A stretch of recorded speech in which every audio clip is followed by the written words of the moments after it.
sillu mirë me veturën në komunikacion. Të nderuar vëllezër dhe motra, s'ka dyshim se sjellja e muslimanit duhet të jetë korrekte çdo herë dhe në çdo vend. Dhe kudo që gjendet ai, në këtë rast, edhe kur jemi tek ngasja e veturës dhe prezenca jonë në komunikacion, sjellja jonë duhet të jetë korrekte për arsye se këtë na obligon Islami ynë madhështor. Kur jemi tek sjellja korrekte në komunikacion, dëshiroj t'ju përkujtoj me këto porosi që kanë të bëjnë dhe vlejnë me ngasjen e veturës.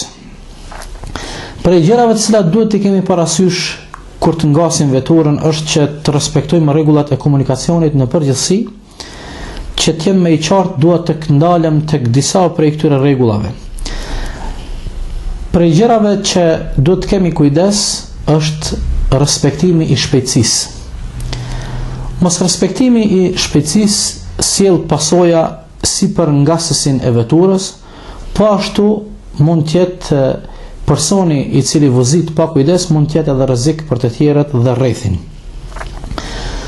Ai i cili vozit dhe ngas veturën pa kujdes dhe nuk i respekton rregullat e komunikacionit, Zoti mos e lasht, ai mund edhe të përfundon me një përfundim tragjik. E nëse një njeri përfundon tragjikisht gjatë ngasjes së veturës si rezultat i jo respektimit të rregullave, atëherë disa prej dietarëve islam konsiderojnë se ky njeri mund të jetë edhe sikur ai njeri i cili e vret vetveten e tij, apo mund të jetë edhe katil i vetvetes së tij. Andaj, respektimi i rregullave të komunikacionit, në këtë rast respektimi i shpejtësisë së duhur në momente dhe vende të caktuara, është një detyrë dhe një obligim që duhet të respektohet nga të gjithë ata të cilët ngasin veturat e tyre. Një rregull tjetër që duhet ta kemi parasysh sa i përket rregullave të komunikacionit është se duhet të respektojmë edhe vendin ku ndalemi, vend parkingjet.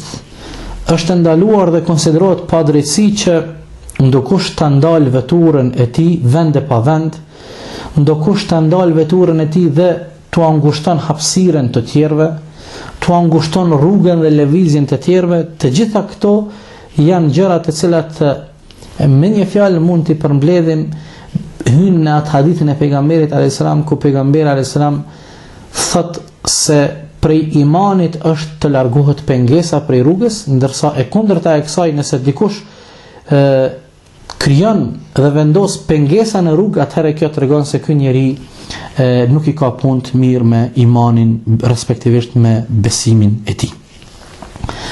Një gjë tjetër që duhet ta kemi parasysh kur jemi tek rregullat e komunikacionit është që mundësisht kur të vozitim dhe të jemi në komunikacion, të jemi të kujdesshëm dhe të mos e ndotim ambientin e pastërt.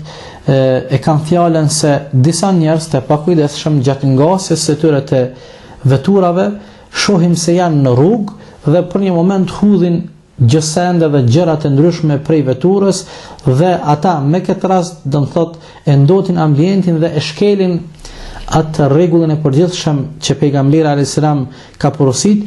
Largimi i një pengese prej rrugës është gjithsesi një pjesë prej pjesëve të imanit.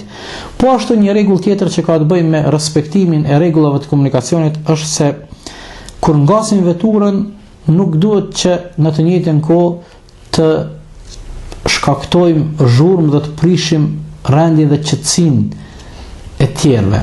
Gjatë që një gjë të tillë mund ta hasim shpesh në për vendet dhe qytetet tona, ku të rit kur ngasin vetura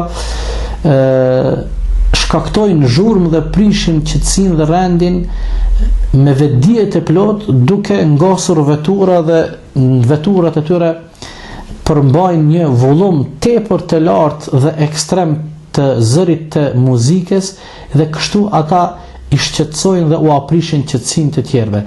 Këto i kishin me qenë disa prej porosive që kanë të bëjnë me respektimin e rregullave të komunikacionit.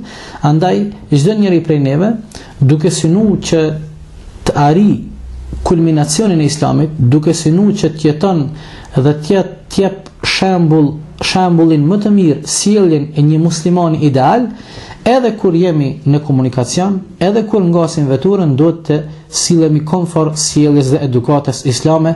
Deri në takimin e radhës, wassalamu alaikum.